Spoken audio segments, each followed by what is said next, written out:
This project visualizes Prim's minimum spanning tree algorithm, step by step using JavaFX. First, we add vertices by clicking Add Node button. Each click creates a new vertices on the screen. To create an edge, we simply selected two vertices one after the other. When the second vertex is selected, the program automatically asks for the edge weight. We enter the weight and press OK. This connects the two vertices with an edge having that weight. This way, there is no need for a separate edge add button, making the process simple and user-friendly.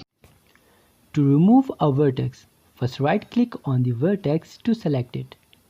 Then click the Remove Node button, which deletes that vertex along with all connected edges. The Clear Graph button clears the entire graph, so you can start fresh. There is also a speed slider that controls the visualization speed of MST algorithm.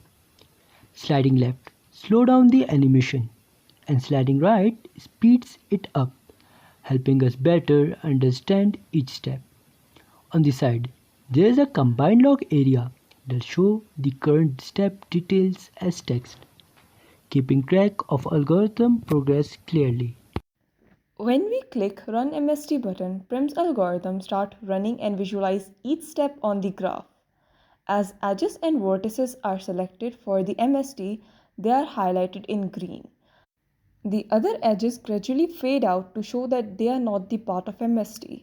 At the end, a pop-up appears confirming that MST is complete. The final MST result is displayed clearly with all the green highlighted vertices and edges along with the total weight. This makes it easy to understand how Prim's algorithm efficiently builds a minimum spanning tree.